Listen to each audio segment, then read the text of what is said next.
Bismillahirrahmanirrahim. Assalamualaikum warahmatullahi taala wabarakatuh dan salam sejahtera bagi mereka yang bukan Islam yang menonton Sembang Viral setiap minggu. Dan kita sekarang ni lebih padat, lebih berinformasi dan juga lebih bermanfaat. So yang mana satu yang harus kita ambil untuk diri kita dalam kita bual-bualkan selama setengah jam ni. Okey, saya bersama dengan orang yang cukup antik. Bila cakap pasal antik ni, orang yang mempunyai pengalaman yang begitu luas, ilmu yang begitu luas, sebab tu dia antik. Barang antik tu dia berharga. Saya bersama dengan yang berbahagia, Datuk Dr. Fazila Kamsah atau lebih dikenali sebagai Ronaldo. Tok Abah. Tersilap saya. Antik. Astagfirullahaladzim. Atau kita sebaya. Apa khabar Tok Abah, sihat? Alhamdulillah, syukur, alhamdulillah sihat. Tok Abah, saya nak tanya dengan Tok Abah, kesan hentaman netizen. Dekat Malaysia ada jabatan netizen. Kan? Otak ni bila dia kena hentak, adakah dia akan menjadi kemurungan? Dan bagaimana untuk mengelakkan kemurungan tu, Tok Abah? Apa ikan Datuk paling suka? Ikan apa paling suka makan? Ikan kembung. Ikan Allah. Kata Murah. orang kaya. Okey, tak apa. Jadi tu Datuk kena jadi ikan kembung. Okey. Ikan kembung bertahun-tahun dalam air masin. Dia jadi masin tak selagi dia hidup? That's it. Jadi ikut macam ikan kembung, walaupun dia berenang ke air masin bertahun-tahun tidak masin. Jadi kalau ikan yang, maaf ya, ikan tak ada otak, tak ada emosi, of course tak ada iman, and yet dia tak terkesan dengan persekitaran. Ini yang agak handsome, agak tua, agak mengancam, ya, tapi kena kejam sikit je terus. Jadi pertama-tamanya kita kena faham, protection pertama ialah kenal diri. Bila kita kenal bahawa aku ada kelebihan, of course aku ada kekurangan, aku dalam proses untuk memperbaiki diri, kita akan lebih kebal. Macam mana kita nak jadi kekebalan tadi? Adakah agama itu sebagai tonggak untuk manusia kebal? Allah paling kasih pada manusia yang selepas menunaikan yang fardu, yang akhlaknya mulia. Orang yang beradab tanda berilmu, malangnya ramai yang berilmu masih biadab. Sedih ya. Jadi memang betul lah, bila akhlak tu disusun oleh agama, bila kita rapat dengan Allah, Allah akan rapat dengan kita, Allah akan repair diri kita step by step. Jadi memang itu memang satu kata tu protection yang terbaik adalah dengan akhlak lah. Itu sebabnya disebut oleh semua ulama, terutamanya Hasan Basri yang sebut, kalau kita nak betulkan semua situasi kita, nak jadi kebal, orang tak hentam kita dan sebagainya, solat bertaubatlah tiap malam. So kalau sahabat seru di taubat dan semualah ya, Datuk Rosyamno dan semuanya, jom kita solat taubat tiap malam sampai mati. Maka bila hati bersih, dia jadi magnet, menarik kebaikan. Hati bersih, tarik baik, ya, tarik baik, tarik sayang, tarik rezeki dan sebagainya. Kita tak cukup dengan Tok Abah. Saya nak panggil seorang lagi bincang dengan saya. Mungkin dia ada idea lebih hebat lagi Tok Abah, atau Pasti lebih hebat daripada saya. Cuba tengok siapa tetamu saya. أنت السلام منك السلام أنعم علينا بالسلام أنت السلام منك السلام أنعم علينا بالسلام أنت السلام. Ini pertama kali Lofa. Ya. Apa khabar Hajar? Alhamdulillah, alhamdulillah. Hajar nak tahu tak? Hajar cakap macam Arab dah ni. Tak ada lah. Hajar tahu tak? Sebenarnya Lofa adalah orang pertama yang wanita yang hadir dalam Sembang Viral punya program. Kenapa wanita lain tak nak hadir kat sini? Mungkin dia orang takut terpikat dengan saya kot. Kan? Sudah. Susah kan? Aduh, macam mana Viral. Datuk? Aku nak viral ni, nak viral. Kita tengah bincangkan tentang hentaman netizen ni. Yalah, Lofa pun kena hentak, kena puji. Bertahun-tahun. Puji hentak tu makanan dah. So macam mana Lofa menerima keadaan tu sebagai satu manusia? Saya ada dalam industri seni sebelum media sosial ni jadi benda yang utama lagi. Masa tu surat khabar, blog, forum apa semua kan. Jadi ada waktu, ada fasa yang saya macam trauma nak tengok TV, trauma nak pergi dekat stesen minyak nak tengok surat khabar, tengok tayar, ada tau. Jadi kita kat dalam bilik kita fikir, tapi dalam masa tu juga kita build up kekuatan. Aku kenal diri aku siapa, apa aku nak buat, tujuan aku kat sini, wanita aku kat sini. Slowly kita makin kuat, makin kenal, makin tahu macam mana nak tepis benda-benda tu. So after 10 to 12 years ni, bila kita tengok benda-benda buruk cakap pasal kita ni, kita tengok tak tahu lah macam mana bang, dia macam boleh macam tepis je, macam ada benda. tak nak bagi masuk. Jangan bagi rosak hati aku. Daripada pandangan, daripada pendengaran, daripada apa yang kita rasa tu, hati kita akan rakam jadi karakter kita kan. So we have to guard that. Daripada awal 20-an lagi, saya pegang kepada kata-kata ni. Kita tak boleh puaskan semua hati orang. Dan kita tak boleh tutup mulut orang. Right. So whatever happens, setiap kali saya kena apa-apa, my mind, my heart akan go back to that kata-kata. Tak boleh puas hati orang, tak tutup mulut orang. Dah. Dia menggunakan untuk meraih. Macam contohnya wartawan, blogger. Yeah. Dia menggunakan lofa, lagi ramai views, lagi dapat duit banyak. Sebagai konten ya. Pernah terjadi dan pernah saya tak rasakan benda tu memang ada. Lofa halal kan tak apa yang dia buat? Kita macam ni, kita Tak, let ini. go je. Macam saya Okey. sendiri, saya memang tak akan pegang kepada benda-benda yang negatif atau benda-benda yang boleh membuatkan kita rasa terbeban. So I will always let go benda-benda yang hold us back. Yes. Let go, maafkan. So, Sistem pertahanan. Ialah sistem pertahanan yang paling penting ialah kita kena ingat bahawa mutiara pun kena pressure tekan-tekan jadi belian. Jadi belian. Kalau tak ada tekanan, dia tak jadi belian. Satu, sebab ditekan, dihentam, itulah kita jadi orang yang lebih hebat, lebih gigih. Macam mana nak tahu kita sabar kalau tak pernah dihentam? Keduanya, saya suka bila Haji Alofa sebut tadi ya, kita kenal siapa diri kita. Kalau kau panggil aku air, aku ni api, aku tetap panas. yeah. Ada ramai yang akan muflis di hari akhirat nanti. Akhirat. Kan, Betul. kerana zaman ini zaman fitnah, dan orang yang membuat fitnah dan juga mengaibkan. Fitnah satu, mengaibkan. Mungkin Datuk lepas ni Datuk boleh bercerita sikit, ataupun saya nak tanya dengan Datuk, sebenarnya netizen yang macam ni, dia orang ni ada sakit mental ke apa? Korang ni ada sakit mental ke apa masalah korang ni? Yang korang suka-suka nak hentak orang, suka-suka nak ni, masalah sakit mental ke apa ni? Kita kembali selepas ini. Anak ambil gambar tak nampak muka pun orang marah. Apa benda ni? Apa masalah Orang ni? lain tutup tak ada masalah. Kalau banyak buruk dalam dia, mana nampak buruk orang. Sebenarnya hati kotor, ya, kalbu kotor, mata langau, mata lalat. Dia nampak, maaf ya, sampah, najis, bangkai. Kalau bercakap tentang hantaman netizen ni, kita tengok kepada benda lah kan. Sebab bukan semua benda betul, bukan semua benda tak betul. Kadang ada benda yang positif yang kita boleh ambil kira. Sebab dia pun manusia, kita pun manusia. Kadang apa yang kita kata pun tak betul juga. Ada benda kita kata betul juga kan. Untuk saya sebagai artis, kita harus fleksibel lah kan. Tapi nasihat saya kepada netizen, dapatkan info yang betul dulu, baru kita bercakap atau bercerita. Janji benda tu benda yang baik dan benda yang positif, dan jangan sebarkan benda yang mengaibkan. Itu je. Tak pasti jangan kongsi. Kami sebagai artis tak bangga dia puji, tak mati dia kecil. Itu yang paling penting sekali. Kesan dia banyak orang akan sakit hati lah. Dia lebih baik tak komen langsung daripada komen benda-benda yang negatif. Lagi better. Kita tak tahu apa yang akan mereka buat selepas mereka baca tu. Macam depression, stress, anxiety. So benda tu sangat-sangat berbahaya untuk semua orang. Ada baik, ada tak baik dia juga. Kadang-kadang kecaman tu mungkin satu teguran. Kalau teguran berbentuk kasih sayang, mungkin dia takkan jadi satu kecaman. Dia mungkin menjadi satu info yang boleh di-share lah. Bagi saya, penggunaan bahasa ataupun kecaman tu mencerminkan kepribadian seseorang tu lah. Yang baik kita ambil lah, yang buruk tu jangan dilayan. Kadang-kadang diorang sengaja untuk provoke kita, nak tengok kita macam mana kita handle situasi. Welcome back. Dia terkejut sikit. Come back pun Welcome back. garak. Dia tidak kan dia orang tidur kan. Welcome back to Sembang Viral. Okey. Anak Bilal kan, anak ambil gambar tak nampak muka pun orang marah. Apa benda ni? Apa masalah dia? Orang lain tutup tak ada masalah. Kenapa? Ada artis lain tutup. Yalah, sebab awak figura. Artis nak lain tu tahu. figura juga. Tapi kenapa saya saja yang kena kecam? Cuba jawab. Aku pun tak tahu. Mereka lebih sayang lah. Dia orang kecam ke sayang sebenarnya? Dia orang sebenarnya Dia geram kot. dia geram. Dia sebenarnya, abang rasa sebenarnya dia orang tak ada niat nak kecam, tapi mungkin dengan pressure yang macam tu, mungkin satu hari dia rasa yang Lofa akan tunjuklah. Ya. Niat tak Tak menghalalkan menghalalkan cara. Itu macam mana tu, Dok? Kalau kecam dengan niat buruk, berdosa. Tapi kena ingat, marah bukan kebencian, tapi tanda Sayang. pandai pun. Dia semua daripada masalah jiwa lah, masalah rohani. Sebabnya orang yang banyak baik dalam dirinya, dia mudah nampak baik orang. Kalau banyak buruk dalam diri, mudah nampak buruk orang.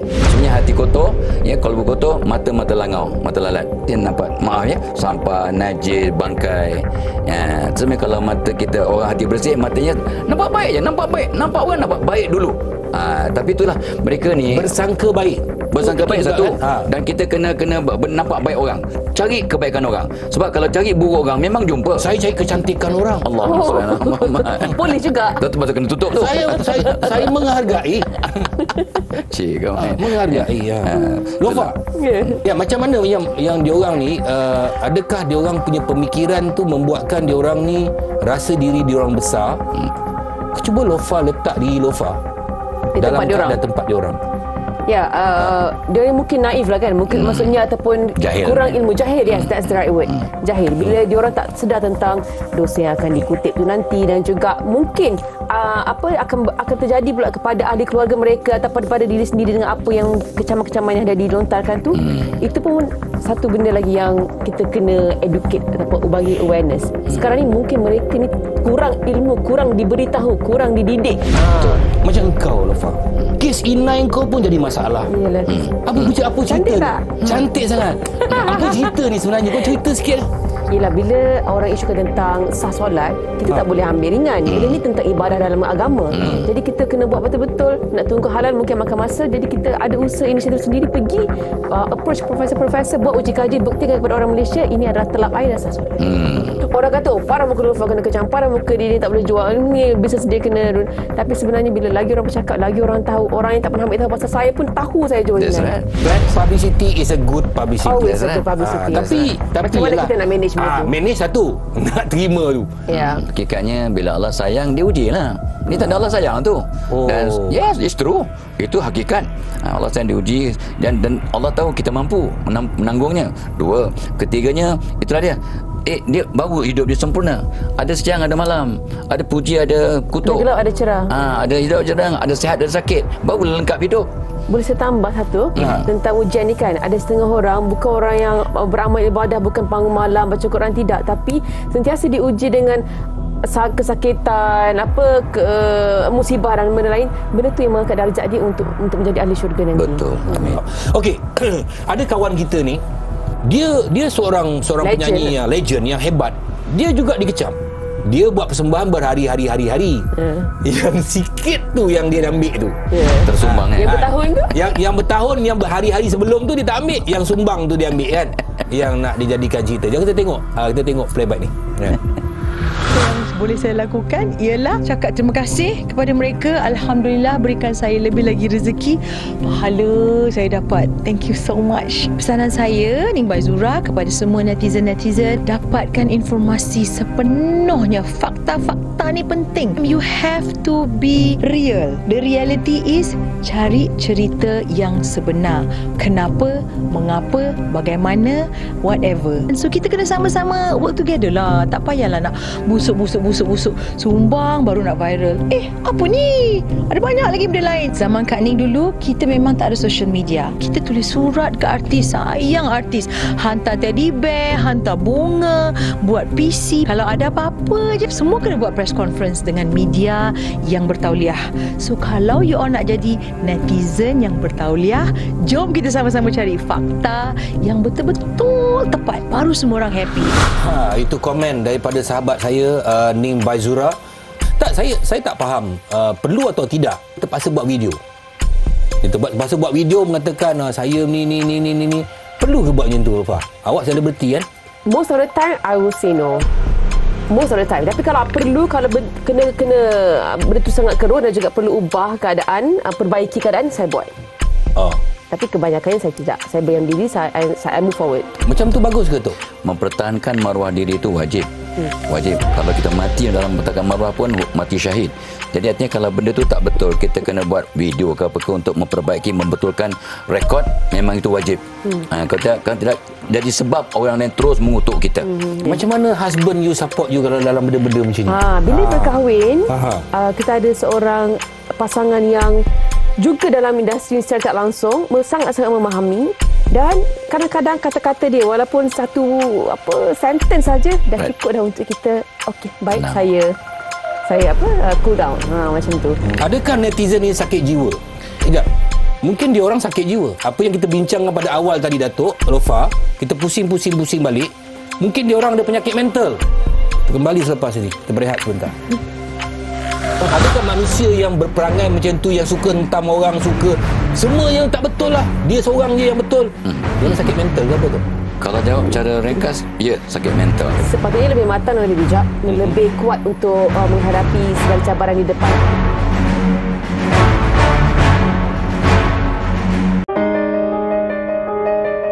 Asasnya setiap orang Islam dia mesti selamatkan orang lain daripada lidah dia, daripada tangan dia. So komen ni berbelah menyakiti orang secara lisan, itu termasuk perkara yang dikira dosa, sama ada melalui tangan, melalui lidah. Semuanya kalau dia dikira menyakiti orang lain, maka tentulah jelas kata Nabi berdosa. Tapi sebenarnya dalam hadis Nabi SAW, Nabi pesankan tentang orang yang muflis. Orang muflis ni ialah orang yang melontarkan tuhmahan, ataupun orang yang mengada-adakan cerita, ataupun orang yang menganiaya orang lain dengan perkataan.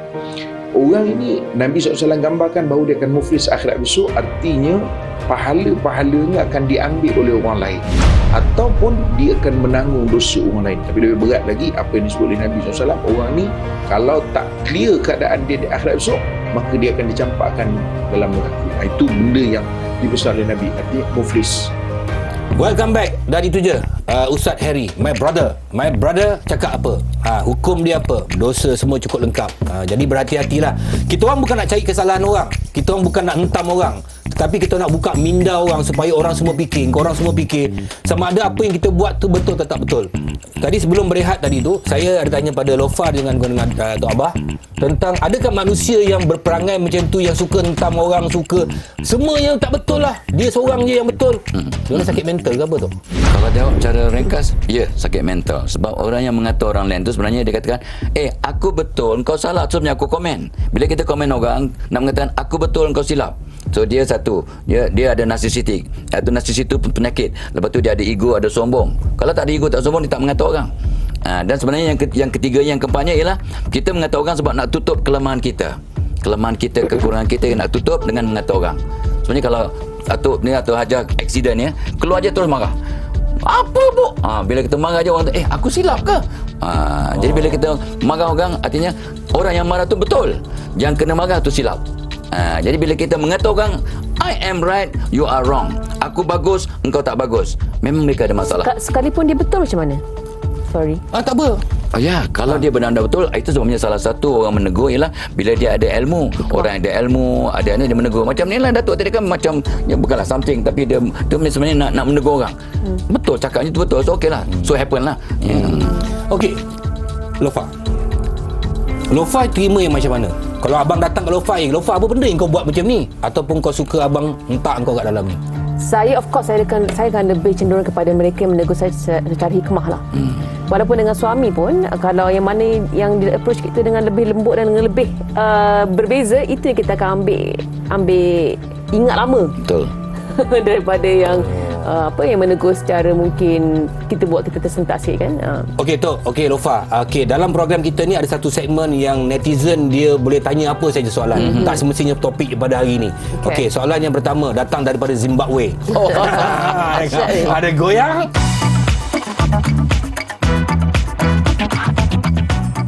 Macam mana kita nak hilangkan penyakit was-was? So, semua ulama akan mengatakan was-was bukan syaitan. So yang pertamanya kena ada ilmu. Bila kita belajar, atau apa pun tengah belajar fiqh ni, kita belajar, maka kita akan faham dan kita akan kurang was-was, ya, dan sebagainya. Sebab dia dalam fiqh ada was-was, ada zon, ada waham, ya, dan sebagainya. Ini ada dia punya degree, ya. So bila kita faham, kita kena kata ulama ya, Ibn Jauzi pun kata just forget it, just jangan ignore. Bila kita dah faham, kita buat dengan ilmu, kita ignore, sebab itu bisikan syaitan. Dan kalau boleh tiap malam tu lebihkan solat taubat, istighfar, maafkan orang, maka kita bersihkan hati, maka syaitan tak boleh bertapak dalam kalbu, maka kurang was-was insya-Allah. Dan lintasan kita setiap hari 70,000 lintasan kan setiap hari. That's right. Itu betul. Okey, ada satu lagi soalan ni Tok, daripada netizen bernama HFZ_HZL. Macam mana nak jadi terbaik di mata bos? Alahai. Walaupun saya dah cuba yang terbaik untuk buat kerja. Wah, ni satu soalan yang sangat penting ni. Dan bila tak bawa survey ya, orang yang bekerja ya, berapa orang yang pernah doakan majikan 1% saja. Berapa orang doakan bosnya tak sampai 3%. So bila kita dah sebut tadi, bila kita doakan bos kita tiap-tiap hari, kita akan sayang hormat bos, bos akan sayang hormat kita. Sayang menarik sayang, benci menarik benci. Satu. Yang keduanya, barang siapa pergi kerja dengan pasang niat. Yang bila kita pasang 4, 5, 6 niat dan tak sampai 3% orang Malaysia pergi kerja pasang niat. Aku pergi kerja nak cari rezeki halal, nak cari ilmu, aku nak sampaikan ilmu, nak buang dosa, aku nak jadi kita pasang niat, Allah akan bagi kita ilham, Allah akan bagi kita direction, dan mudah-mudahan kita akan sentiasa atas jalan betul. Yang last dalam masa yang singkat ni, Google baca doa yang Nabi ajar, doa mula kerja, doa akhir kerja. Doa mula kerja, contohnya, ya Allah, berikan aku kebaikan kerja aku ini dan segala kebaikan yang ada dalamnya, hindarkan aku daripada keburukan kerja aku ini dan keburukan yang ada dalamnya. Jadi bos tak akan marah, tak akan kecam, dan nampak kebaikan kita, insyaAllah. Saya nak sambung daripada tadi Datuk cakap tadi, saya nak share je. Dalam setiap doa saya akan masukkan doa untuk suami, mak ayah, keluarga, adik-beradik, sahabat-sahabat, guru-guru, pekerja-pekerja, peminat-peminat dan setiap muslim-muslimat. Saya sebut. Adakah hentaman-hentaman netizen ni membuatkan kita lebih matang atau lebih kemurungan atau lebih bijak untuk diri kita? Sepatutnya lebih matang dan lebih bijak, lebih kuat untuk menghadapi segala cabaran di depan. Tapi ada juga selebriti yang minta ampun, minta maaf dengan netizen. Tak semestinya mereka tak kuat. Minta maaf mungkin atas kesilapan ataupun kekurangan pada diri sendiri, tapi saya rasa kebanyakan artis selebriti yang ada kecaman, yang kena kecaman ni sememangnya, sepatutnya dah lebih kuat, dan memang ramai pun yang lebih kuat. Tapi bila kita merendahkan diri kita, Allah akan naikkan martabat kita. It's okay minta maaf. Walaupun kita tak, orang yang hebat, dia minta maaf walaupun tak salah, dia memaafkan walaupun tidak diminta. No problem. Mungkin Lofa ada petua? Beberapa actually. Tiga. Apa? Satu? Doa kesejahteraan, kesihatan tu kena ada. Allahumma inni as'aluka al-afwa wal afiyah fid dunya wal akhirah. Allahumma inni as'aluka al-afwa wal afiyah fid dini wa dunya wa ahli wa mali. Allahumma astur aurati, dan sambungannya. Dan juga perlindungan, a'udzu bikalimatillahi tammati min syarri ma khalaq. Tapi betul. Kena strengthen your filter. Apa yang you nak masuk, apa yang nak tengok, nak dengar, nak rasa bagi kat sini ni, kena filter, kena pilih, baru letak, baru masuk. Luka yang dilukakan oleh orang lain terasa pedihnya lebih hebat. Luka melukai sesuatu perkara yang tak harus berlaku dalam kehidupan kita. Kerana kehidupan kita, yang pentingnya kita akan berada seorang diri di alam barzakh. Betul. Kita yang akan menjawab di sana. Allah. Adakah perkara-perkara yang kita katakan hari ini, hentaman netizen ini, adakah kita terbabit salah seorang daripada individu bernama netizen yang menghentam orang? Apa pun yang kami bincangkan, terima kasih Datuk, terima kasih Lofa kerana sudi bersama dengan Sembang Viral, dan diharap apa yang kita bincang ini bukan kita nak menghentam orang, tetapi kita nak mengingatkan diri kita dan juga di luar sana. Terima kasih kerana bersama dengan Sembang Viral. Jumpa lagi minggu depan. Assalamualaikum warahmatullahi wabarakatuh, dan salam sejahtera bagi mereka yang bukan Islam yang menonton kami. Bye.